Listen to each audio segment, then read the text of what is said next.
Hello, good afternoon, and welcome to the South Dakota Healthy Nutrition Collaborative's webinar series, Lunch and Learn series. Just as a reminder, the purpose of the collaborative is to bring a collective voice to support access to nutritious foods, which support a strong foundation for healthy South Dakota families and communities to prosper. Our group is our work is organized into three goal groups. One, to improve the coordination, identify areas for statewide research and evaluation, and promote programmatic best practices. Two, to elevate the voices of food and nutrition advocates, researchers, and individuals experiencing food and nutrition insecurity. And three, to advance policy implementation to improve food and nutrition security in South Dakota. So with that, I'm going to introduce our speaker and let her introduce herself as well. Dr. Gemma Bastian is assistant professor from South Dakota State University. Dr. Bastian, you can go ahead and begin your presentation whenever you're ready. All right. Well, thank you, Jennifer. I'm so excited to be here today. Thank you for inviting me and including me in part of this Lunch and Learn series. Just super happy to be here and just thankful for everyone who's here on Zoom as well as listening to the recording after the presentation. So let me pull up my slides real quick. All right, so we are going to be talking a little bit about some of the recent food insecurity research that's been happening at SDSU. This is one of my main areas of research inquiry, so it is definitely something that I have a few projects, some recently published, some I would say on the burner to be submitted to a journal soon, but really just stuff that's very germane to the purpose of our group, which is again to coordinate this research and these programming that's happening throughout the state to improve food and nutrition security throughout South Dakota. So, if anyone is unfamiliar with who I am, again, I'm Dr. Gemma Bastian. I am an assistant professor and extension nutrition and health specialist with South Dakota State University. So that means that I am a research faculty as well as what we call an extension specialist. And I'm going to get into just a minute what exactly cooperative extension is and the role that I play through that organization. I'm also a registered dietitian nutritionist. So both my bachelor and my doctoral degrees are in nutritional sciences, and I am also a practicing dietitian. I also am on the steering committee for the South Dakota Healthy Nutrition Collaborative. So I'm one of 8 individuals that provides some overall guidance and steering for this larger group. Looking at some of my research and outreach work, I study food security. Which is what I'll be focusing on today, but I also do a lot of work with nutrition education programs such as SNAP-Ed and the Expanded Food and Nutrition Education Program. I do some work with adolescent nutrition, particularly high schoolers from low-income communities. And then I've also have a growing area of interest for nutrition with people with developmental disabilities, and we'll kind of get into that a little bit today. And then of course, I'm a person beyond my role at the university, so I always like to share some fun facts about myself. I'm a big gamer. Anyone who knows me knows I'm obsessed with Pokemon Go. So if you're ever in Sioux Falls and you see a Pokemon at a gym from Nutrition Nerd, leave it in the gym for me. Thank you. I also do a lot of traveling with my husband. I also am an amateur poet, and I actually just recently submitted my first ever poems to a zine. So just a little fun fact about me. So, what exactly is extension? So, cooperative extension or extension is the outreach arm of South Dakota State University's land grant mission. So, we receive funding from the United States Department of Agriculture in order to do research, teaching, and outreach in the fields of agricultural, natural sciences, as well as family and consumer sciences. So, our role in extension is really to provide research based education and programming for the community. So, this could be agricultural workers, rural communities, as well as families and youth.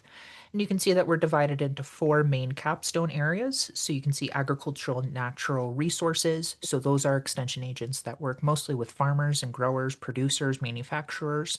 4-H youth development. So, you may have heard of 4-H clubs, those are operated through the extension system. Community vitality, they work with rural wellness, and then our final capstone here is family food and wellness, which is where my work is looped into. So, this is just an overview of some of the stuff that we do within Family Food and Wellness. If you did see an earlier webinar with Michelle Cherdsma with SDSU Extension, she went into our programs in a lot more detail than I will today. I just wanted to give you an offering of some of the wonderful things that we do with SDSU Extension. So, you can see some nutrition stuff, but we really focus on health and wellness from all spectrums of the wellness circle.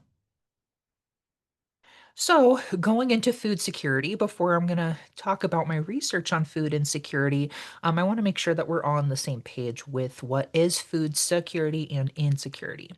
So, there are a few different definitions that people use to define food security. My personal preference is the FAO, or the Food and Agriculture Organization of the United Nations. And they defined it back in 2009, I believe, a while ago, that food security exists when all people at all times have physical and economic access to sufficient, safe, and nutritious food that meets their dietary needs and food preferences for an active and healthy life. And I like this because it's a pretty comprehensive definition. It talks about different types of food security, and it's also organized into four pillars of food security. Um, so you can see that there's availability. So this is there even enough food? So if a country, for example, is going through a drought period and they're not able to grow enough staple crops for their country, that could be a kind of a breach of availability. It could also be a little bit of, do you live in a food desert? Are you living in a neighborhood where there's not healthy food in the store? That could also be an availability issue for food security. When you're looking at accessibility, is the food able to get to the people who need it? So if there is fresh fruits and vegetables in your neighborhood, but they are too expensive for your family to afford, that would be an accessibility issue. Um, so we see that especially a lot in developed nations like the US, where we have plenty of food available for people, but it's not always affordable, or the types of food that is nourishing is not affordable. The third pillar is utilization. So this is, do people have the ability and resources to effectively use the food that they have access to? So do people have the ability to cook food safely? Do they have the ability to store food safely? Do you have adequate refrigeration? Do you have the proper knowledge and skills in order to utilize the food that you're given? So you can imagine if somebody goes to a food pantry, for example, and they get a whole bunch of spaghetti squash because there was a donation from a local farm, but they don't even know what to do with the spaghetti squash. They don't know how to prepare it, they don't know how to serve it, they don't know if their kids are going to like it. That's going to be a utilization issue. And then finally, the last pillar is stability. And so stability is really looking at food security across a period of time. And so we want to not only look at snapshot instances of availability, accessibility, utilization, but we want to see how they change over time. So looking closer into household food security, so just from some of the examples I mentioned, a nation can be food secure or insecure, but a household can also be secure or insecure. And usually in the US, when we're talking about food security, we're talking about household food security. It's most commonly measured by a USDA measure called the Household Food Security Survey Module.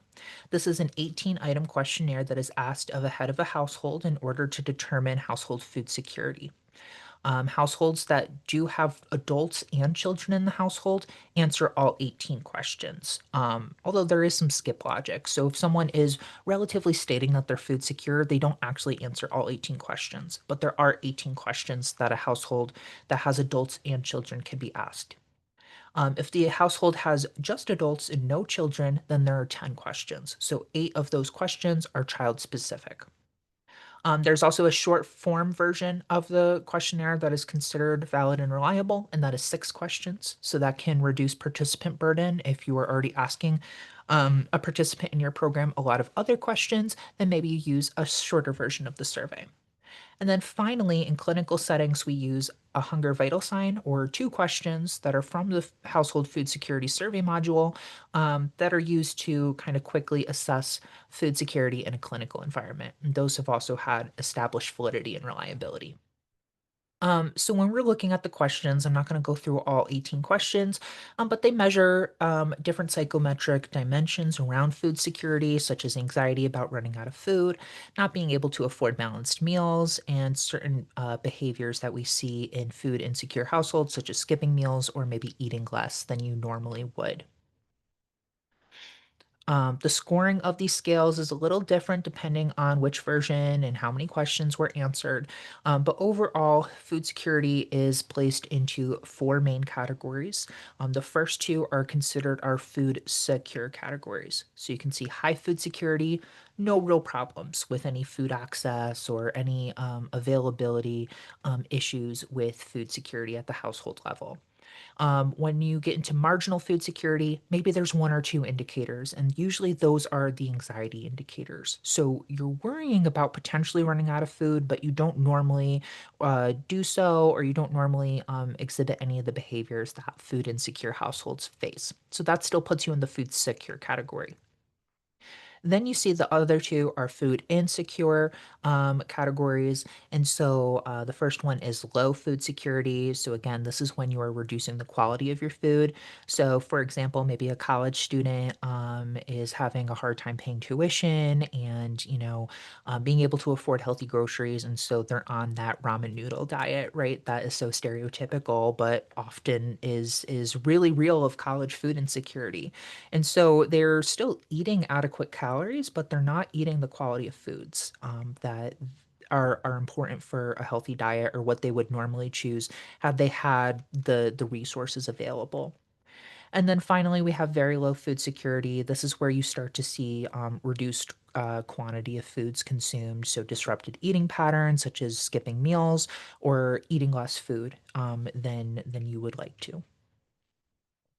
So, looking at who is food insecure in the US, this is a metric that has been rising lately due to a lot of factors, particularly around the ending of some COVID era policies that made it a little bit easier for households to afford food, as well as some pretty massive inflation that has happened over the last few years. So, you can see right now our most recent estimate from 2023 indicates that 13.5% of US households are food insecure.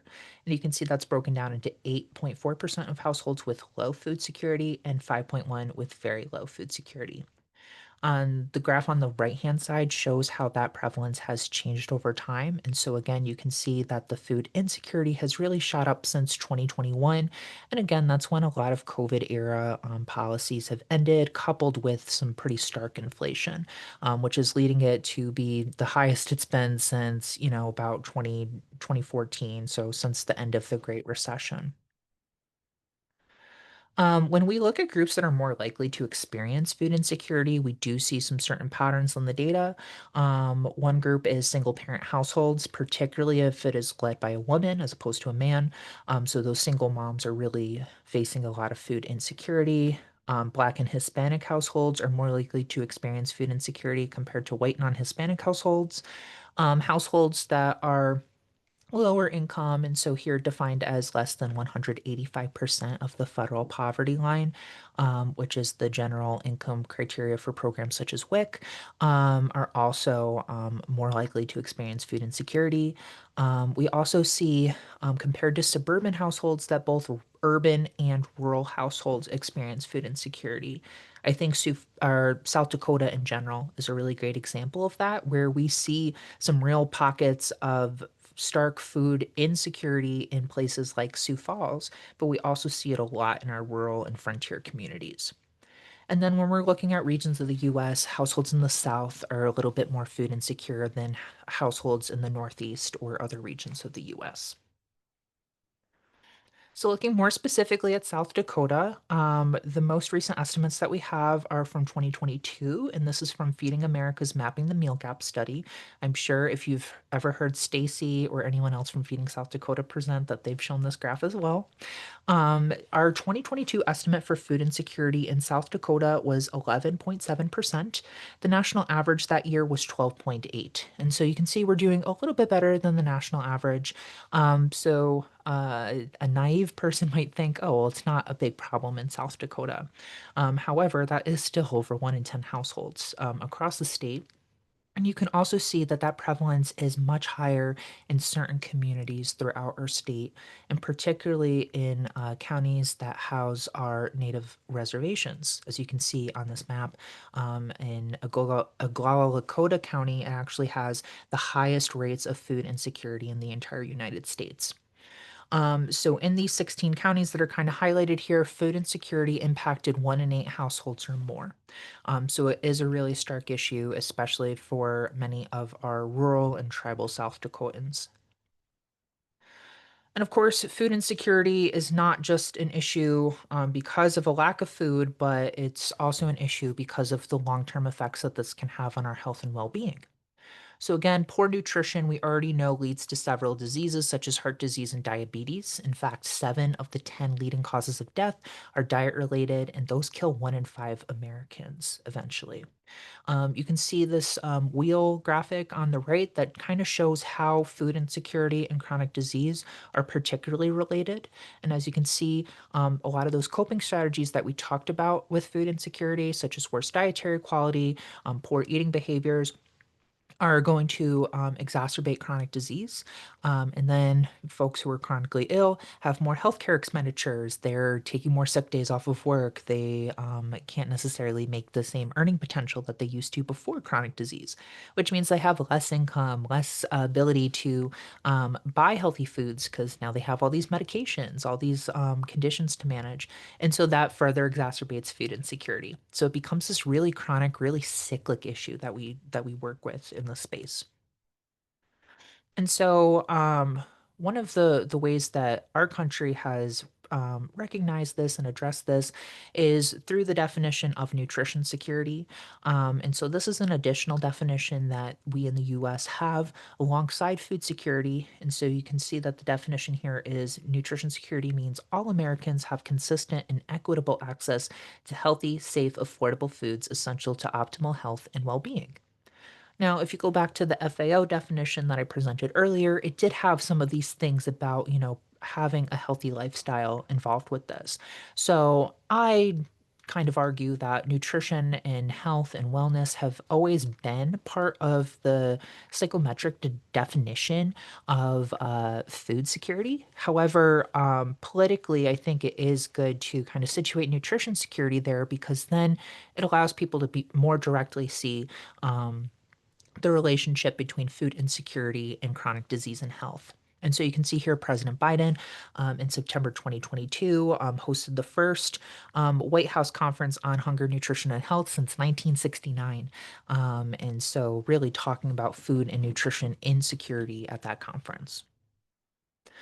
All right, so now that we have a better understanding of food insecurity, how it presents, and how it's defined, I want to present two studies that I've done pretty recently here at SDSU, looking a little bit deeper at food insecurity and looking at how to better define it and how to better capture households that are struggling with this issue.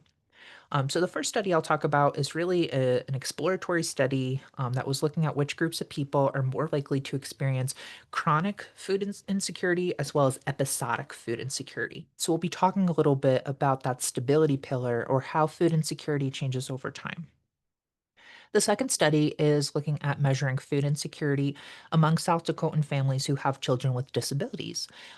So there is quite a bit of research on people with disabilities and their personal experiences with food insecurity, but not a whole lot of research about families who have children with disabilities and what that looks like. And so this is actually a pilot study that is taking the first ever foray in this space as far as I'm aware of.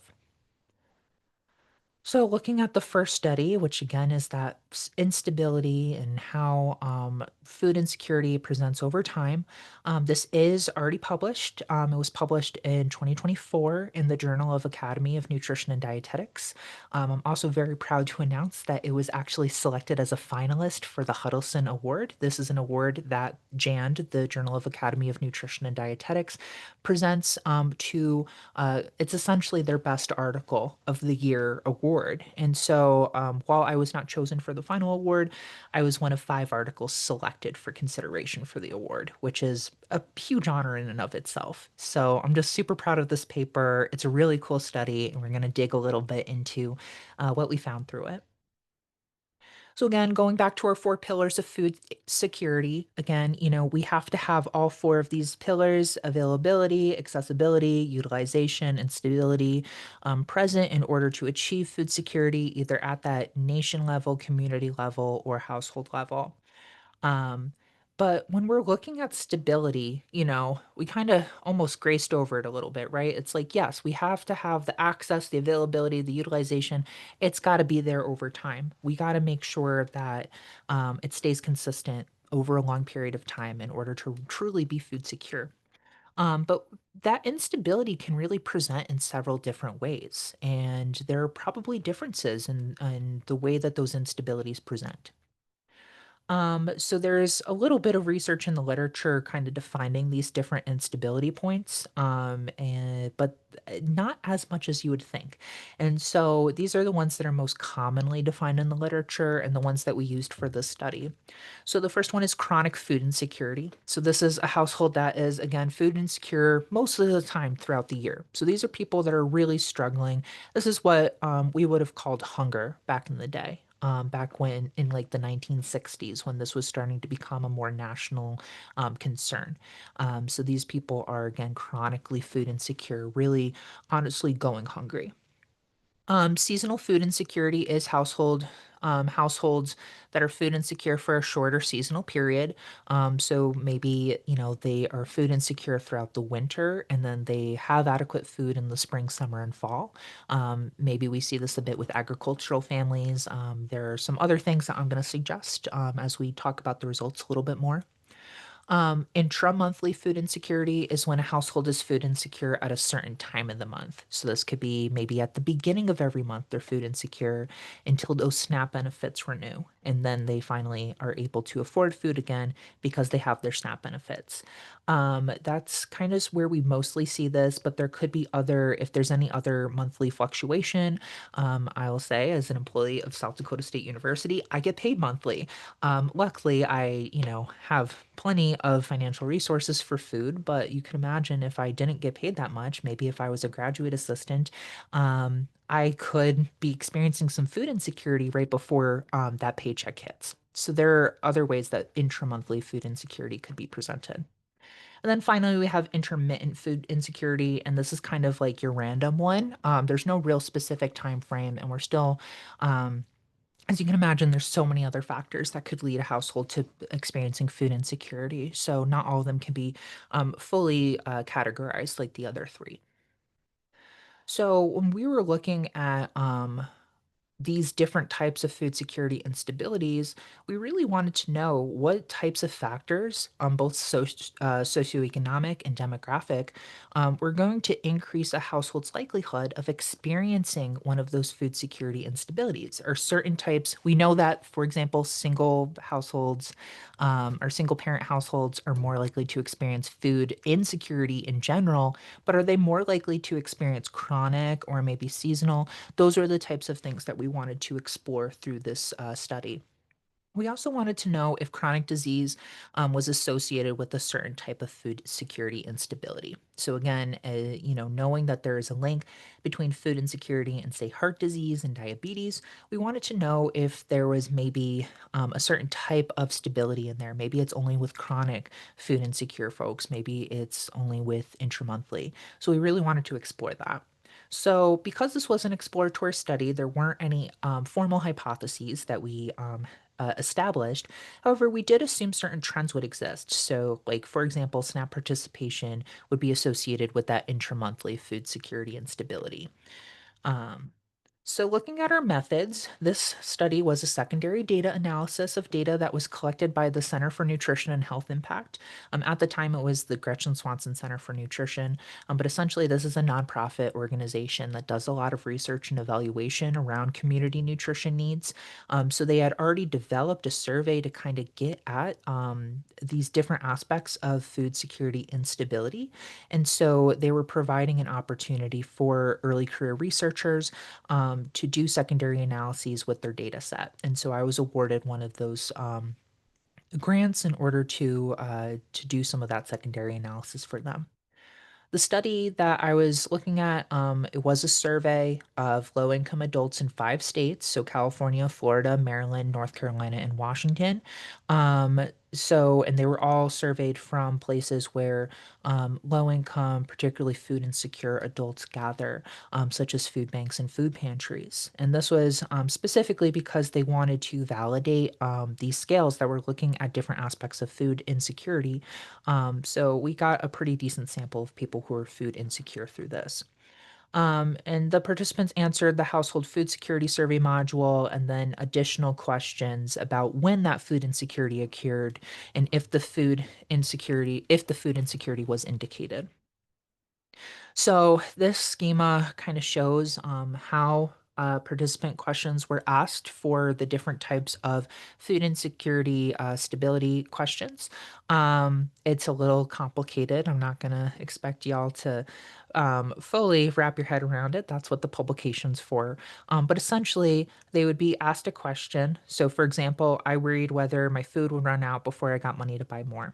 So if you said that it was often true, then we said, okay, that's probably chronic food insecurity, right? They're saying that it happens quite often. If they said never true, then okay, then that's not a food insecurity indicator for you. But if they said sometimes true, oh, sorry, then we asked, how often were you worried about running out of food, or when were you worried about running out of food? And so if they said, "Oh, yeah, it was during the spring, it was during the summer, it was during the fall," if it was one of the seasons, then we said it was seasonal. If it was the beginning of the month, the middle of the month, or the end of the month, then we considered that intra-monthly. And then if they considered it was random, they didn't really have a time frame associated with it, then we said it was intermittent. And you can see that we had the schema for 3 questions that we asked every single participant in the study, and that kind of got us scores that indicated whether they were experiencing one or multiple types of these food security instabilities. So, looking at our results, we ended up having a final sample of 420 adults. The mean age was around middle age at 44, and our mean income was very low. Like I said, we really were looking at a low income, food insecure population. And so you can see the mean income was only 16,000 annually.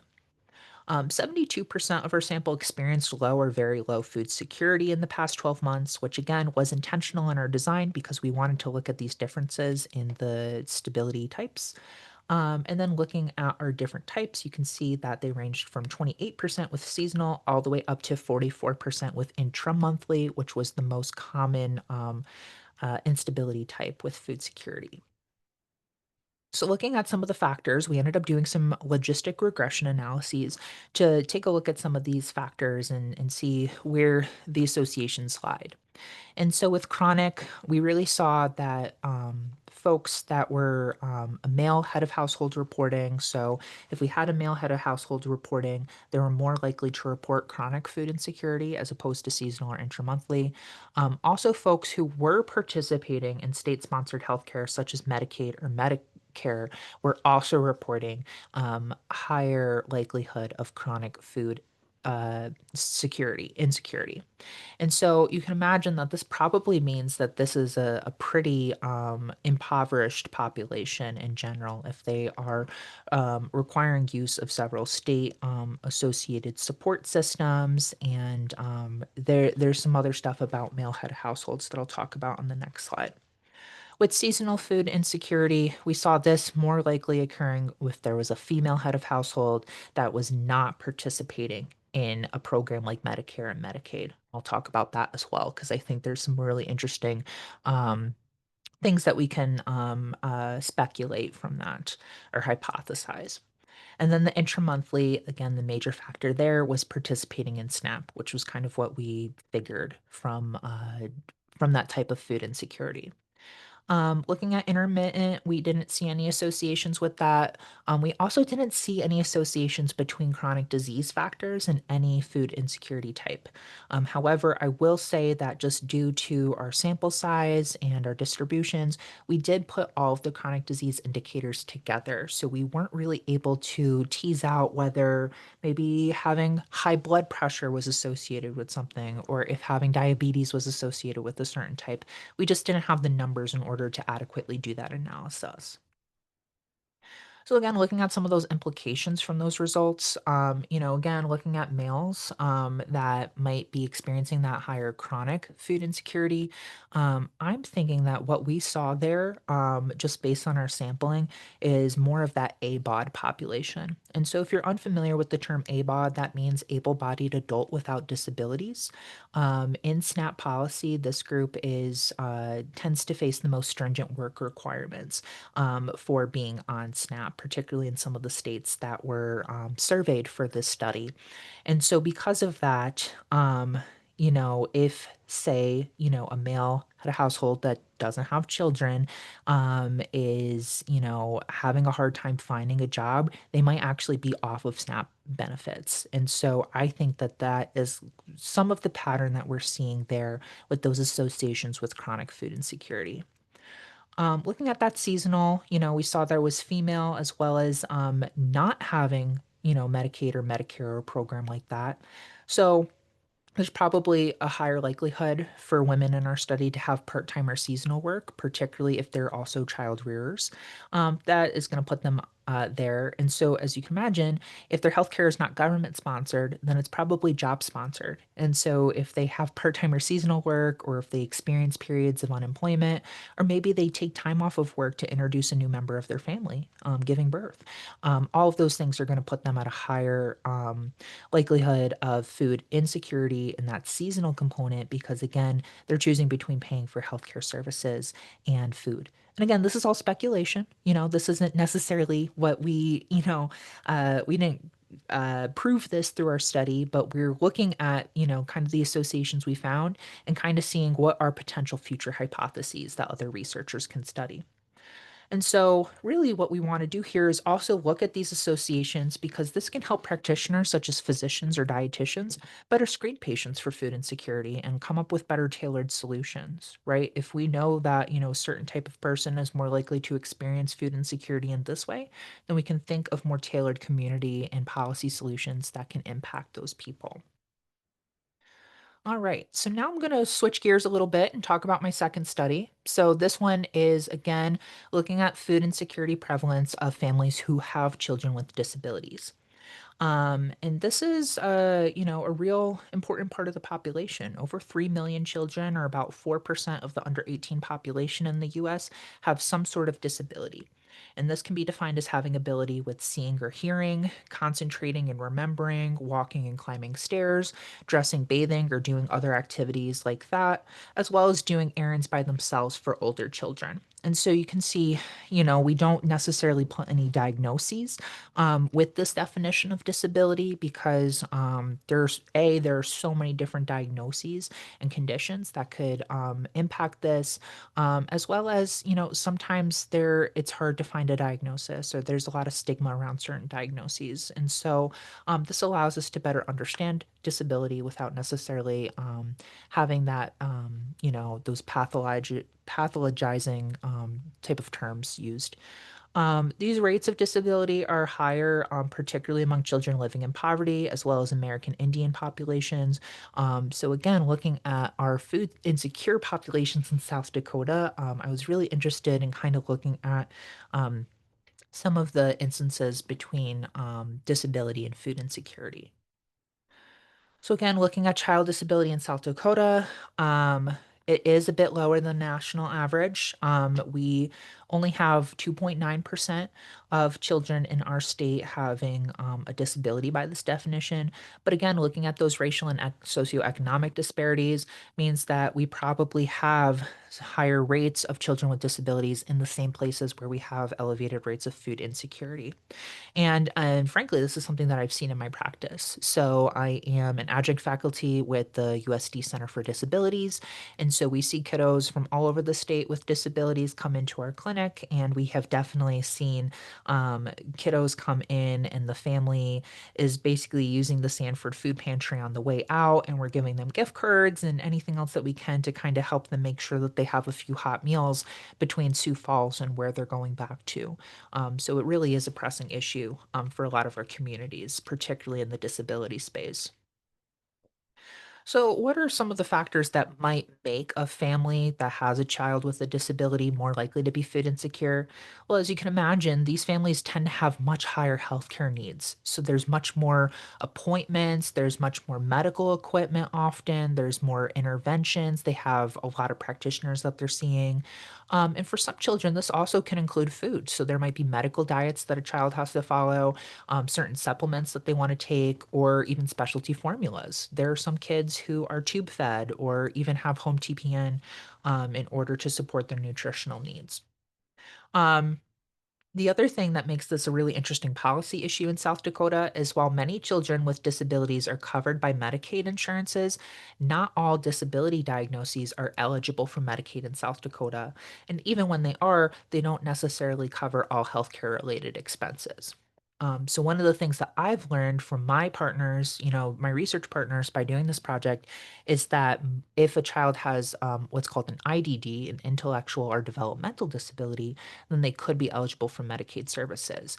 But there could be other things. If a child has very severe depression and is not going to school and is not taking care of themselves, that is a disability. It's not one that would, be covered by Medicaid. So there are definitely probably some gaps in healthcare coverage that we're experiencing with these families. So, looking at our research questions for this study, we really wanted to know what the food insecurity rate was among South Dakotan families who have children with disabilities. And we also wanted to know what factors were related to food and medical costs were associated with an increased food insecurity risks. So, we wanted to know if children with medical diets were more likely to experience, if their families were more likely to experience food insecurity, or maybe families who paid more out of pocket. So our hypotheses for this was that this population overall would have a higher rate of food insecurity, and then families with higher medical expenditures for their children would be more likely to face food insecurity. So the way that we did this, we developed a survey that was in partnership, obviously, with SDSU as well as South Dakota Parent Connection. So this is a nonprofit organization that serves families with disabilities all across the state of South Dakota, and they're honestly a phenomenal organization. So if you or your families are impacted by this and are looking for resources, they're just fantastic. So we worked together to develop a survey that would make a lot of sense for our population. We distributed the survey in spring 2024 to eligible families through our networks, again, through the Center for Disabilities at USD, Parent Connection, and other organizations that we're in partnership with. Participants who completed the survey were entered into a raffle to win one of four $50 gift cards. And that was, again, to help incentivize participation where we could. So, looking at our results, we ended up having 57 caretakers responding to the survey. I think almost all of them were parents, whether that was biological or adoptive parent of the child. And I think maybe one or two were grandparents. As you can see, they were almost entirely white, non Hispanic, and 84% female. So maybe we didn't fully get to our full statewide representation of families who have children with disabilities. But again, this is a hard population to reach sometimes. Our most startling results is that 60% of the sample indicated experiencing food insecurity over the past 12 months. Again, this was done in spring 2024. We don't have the full 2024 estimates out for food insecurity in the US, but we know that the US natural average for 2023 was 13.5. So we're looking at, a very stark increase. And if we look at the South Dakota estimate of 11.7% back in 2022, this is over 5 times greater than that estimate among this particular population. So it really puts it into perspective, even with a small sample, how pervasive this issue is in South Dakota.